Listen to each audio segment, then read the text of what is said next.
E agentes do Serviço de Imigração e de Alfândega dos Estados Unidos prenderam 11 imigrantes irregulares iranianos em um período de 48 horas. Mais um microfone internacional da Jovem Pan. Correspondente Eliseu Caetano. O governo dos Estados Unidos anunciou nesta terça-feira a prisão de 11 cidadãos iranianos que estariam em situação migratória irregular em território americano. A operação, conduzida pelo Serviço de Imigração e Alfândega, o ICE, e coordenada pelo Departamento de Segurança Interna do país, o DHS, ocorre em meio ao clima de tensão entre Washington e Teherã, após uma série de ataques e de ameaças de retaliação envolvendo os dois países. A notícia foi confirmada pela agência Reuters e repercutiu amplamente no cenário político e na imprensa nacional. As detenções aconteceram em 8 estados diferentes, entre eles Texas, Califórnia, Virgínia e Nova Jersey. Segundo o comunicado oficial do DHS, os detidos foram identificados como indivíduos com histórico suspeito, incluindo vínculos com redes ilegais de entrada aqui no país. Em pelo menos um dos casos, um cidadão americano foi acusado de ameaçar autoridades federais e de esconder um dos estrangeiros em sua residência, o que configura crime federal. As autoridades americanas ressaltaram ainda que, embora nem todos os iranianos presos tenham antecedentes criminais, 2 deles estariam em listas de vigilância antiterrorista. O ICE afirmou ainda que a investigação continua em curso e que outros alvos relacionados a essa rede já estão sendo monitorados. A operação foi descrita como cirúrgica e preventiva, visando impedir que agentes estrangeiros potencialmente hostis explorem brechas nas fronteiras e também nos sistemas de imigração.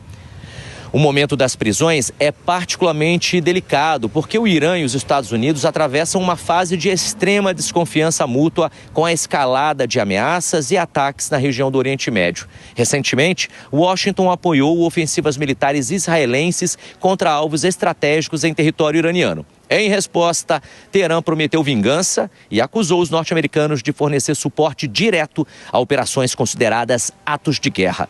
A administração Trump reagiu com firmeza. Em um pronunciamento breve, o presidente afirmou que os Estados Unidos não tolerarão infiltrações de inimigos sob o disfarce de imigração e que cada cidadão estrangeiro com possíveis laços terroristas será rastreado e removido do país com rapidez e firmeza. Integrantes do Conselho de Segurança Nacional se reuniram hoje de manhã para discutir a ampliação da vigilância interna e também possíveis atualizações nas políticas de concessão de asilo e também de vistos. Os 11 iranianos presos permanecerão sob custódia federal enquanto os trâmites migratórios e as investigações de segurança forem conduzidos. Segundo o DHS, o caso pode levar à deportação imediata ou à apresentação formal de acusações criminais, dependendo dos elementos apurados. No contexto atual, a prisão desse grupo se soma à narrativa de vigilância extrema e de endurecimento das políticas migratórias americanas. Mais do que uma simples operação de fronteira, o episódio simboliza um movimento claro da Casa Branca no sentido de redefinir a imigração como questão central de segurança nacional e também numa tentativa de mostrar força e controle interno em tempos de instabilidade geopolítica. Eliseu Caetano, dos Estados Unidos, para a Jovem Pan News. Eu quero dar as boas-vindas aqui ao Jornal Jovem Pan, o professor de Relações Internacionais, Kécio Lemos, que será o nosso comentarista convidado nesta terça-feira. Tudo bem, professor? Mal receber o senhor mais uma vez na programação da Jovem Pan. Bem-vindo, boa noite. Boa noite, Thiago. Boa noite à nossa audiência. O prazer é todo meu. Bom, professor, eu queria perguntar o seguinte para o senhor. O que foi, na avaliação do senhor, claro, mais primordial para que esse cessar-fogo fosse finalmente decretado? O próprio Irã reconhece que a guerra está, pelo menos por hora, encerrada, mas eu pergunto o que deve ter pesado mais para a decisão tanto do Irã quanto de Israel, professor? Olha, Tiago, eu acredito que foi a avaliação dos Estados Unidos de que uma mudança de regime não seria fácil de ser realizado, né? 2 foram os objetivos traçados pelos Estados Unidos, ou melhor, por Israel, né, ao início do conflito. Primeiro, desmantelar o programa nuclear iraniano. Segundo, também desmantelar sua capacidade balística, né, tanto de defesa como de ataque. E um terceiro seria tentar provocar algum tipo de instabilidade que provocasse uma mudança de regime, né, a destituição da teocracia do Ayatollah iraniano, né? A partir do momento que o conflito vai evoluindo, de fato, Israel consegue afetar boa parte da defesa antiaérea iraniana.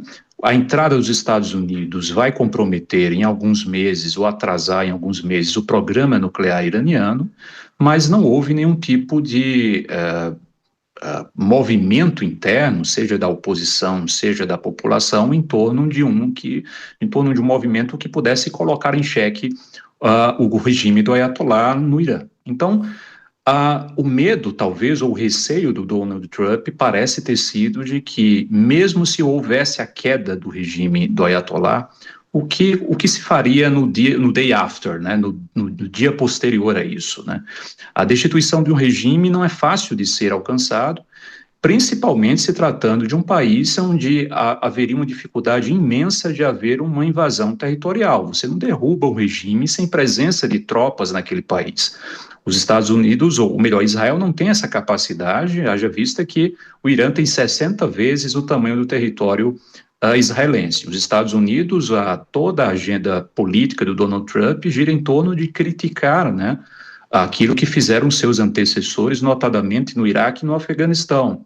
A reconstrução de um Estado após a queda de um regime levaria muitos recursos políticos, econômicos e militares por parte dos países, seja dos Estados Unidos e de Israel, e talvez o cálculo do Donald Trump foi de que chegou a hora de um cessar-fogo, a manutenção do regime do Ayatollah seria menos custoso e tentar, nesse momento agora, gerar algum tipo de constrangimento que ameace, que possa proporcionar ao Ayatollah retomar o controle, o programa nuclear ou também a reconstrução das suas forças militares.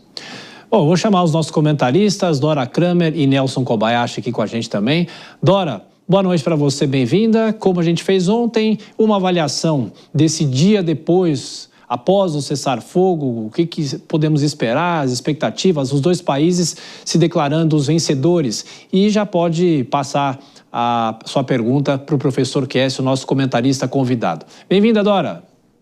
Boa noite, Tiago. Boa noite, professor. Boa noite, Kobayashi. Boa noite a todos. Pois é, você vê que ontem a gente não estava errado ao receber aquela notícia do cessar-fogo com várias condicionantes, né? A gente foi cuidadoso o tempo todo, aí o dia amanheceu parecendo que não ia dar certo de jeito nenhum, aí o Trump fez aquela manifestação absolutamente irado, dando ali uma decisão, não sei se foi isso que determinou realmente esse cessar-fogo, e aí acabamos um dia, na verdade, não são dois se declarando vitoriosos, né, Tiago? 3, porque o Trump também se declara vitorioso, e aí a gente fica numa situação de não saber exatamente o que é, e para saber, para tentar entender, é que eu vou logo dirigir a minha pergunta ao professor Kessio. Professor, boa noite primeiro, né, já dei, mas vamos em frente. Não há o que se falar em paz, né? Evidentemente não há o que se falar em paz, não é isso? É um cessar-fogo que eu perguntaria ao senhor, dado que os motivos da guerra continuam presentes, né? O programa nuclear está aí, o Irã continua querendo aniquilar Israel e o regime dos ayatollahs segue, não sabemos se firme, mas segue. O que nesse cessar-fogo pode fragilizá-lo ou fortalecê-lo? Fortalecer ou cessar-fogo? Muito boa noite, Dora. Obrigado pela sua pergunta. De fato, é um cessar-fogo bastante frágil, né? Frágil porque ele já nasce de uma forma bastante limitada e bastante fragilizada.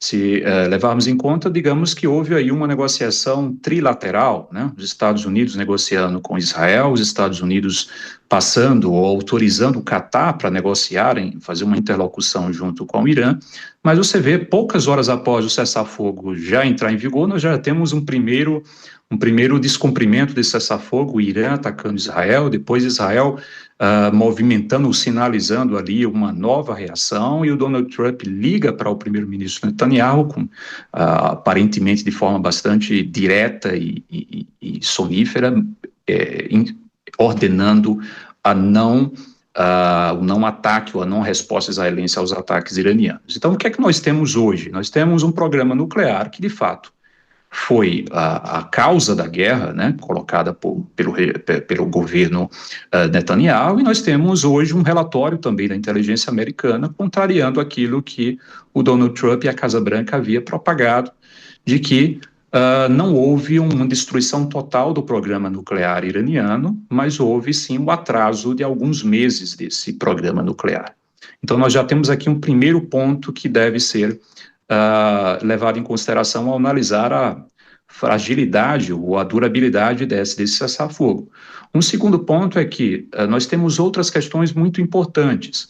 O Irã, a relação Irã-Israel é uma relação que não passa apenas por uma relação direta entre os dois países. Devemos levar em conta também a situação do Líbano. Nós temos lá o Hezbollah, que é uma das proxies iranianas, e um Estado que ainda é bastante fragilizado. Nós temos outro ponto importante também, que é a questão síria. Por mais que a queda de Bashar al-Assad tenha representado a queda de um apoiador e de um governo aliado ao regime em Teherã, nós temos uma reconstrução na Síria que é bastante ainda fragilizada. Nós não temos ainda todas as informações necessárias para saber como vai ser a relação desse novo governo sírio, seja com o Irã, seja com Israel. Lembremos que a Síria é um território que fica entre esses dois países, portanto, um ator muito importante nessa discussão. E o terceiro ponto é a questão de Gaza, né? Nós temos ainda, por mais fragilizado que esteja o Hamas, nós temos ainda focos da sua atuação na região. Então, se não resolvermos todas essas variáveis, é muito pouco provável que esse cessar-fogo seja duradouro. Nelson Kobayashi, bem-vindo, Koba. A sua impressão desse cessar-fogo? Aliás, o Koba que no fim de semana estava no nosso plantão aqui, comandando a cobertura de fôlego da Jovem Pan, como sempre. Então, o seu comentário, Kobayashi, e a sua pergunta para o professor Kessio, para a gente fechar essa primeira rodada. Bom trabalho, Kobayashi. Muito obrigado, Thiago. Boa noite a você, boa noite, Dora, boa noite, professor Kessio, a todos que nos acompanham. Sempre um prazer ouvir o professor. E a minha impressão inicial, Thiago, não pode deixar de ser, primeiro, de um alívio, porque ainda que seja um cessar-fogo que não indique uma paz por completo, uma paz relativa, é algo a ser celebrado, é algo a ser comemorado, porque, pelo menos, por enquanto, a gente terá um número menor de vítimas, ou de vítimas em potencial, dados os mísseis, tantos que foram enviados tanto para Israel, quanto também para o território iraniano, e até envolvendo alguns outros países. Vamos lembrar do ataque às bases militares americanas no Catar.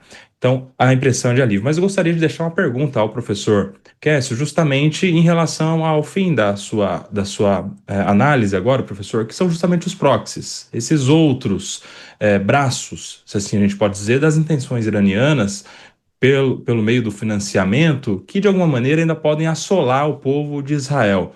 Você acredita que a partir destes dias de conflito, o Irã vai se inibir no financiamento, no apoio a esses grupos terroristas, tais como o Hezbollah, que você bem citou, até mesmo o Hamas, ainda que enfraquecido, permanece subsistindo, os Houthis no Iêmen e tantos outros desses grupos que assolam a paz de Israel? Muito boa noite, Kobayashi, um prazer falar contigo. De fato, essas proxies estão bem limitadas, né? Desde o 7 de outubro de 2023, as proxies iranianas elas sofreram grandes perdas de infraestruturas, perdas de pessoal, de capacidade, de fato, de guerra, né?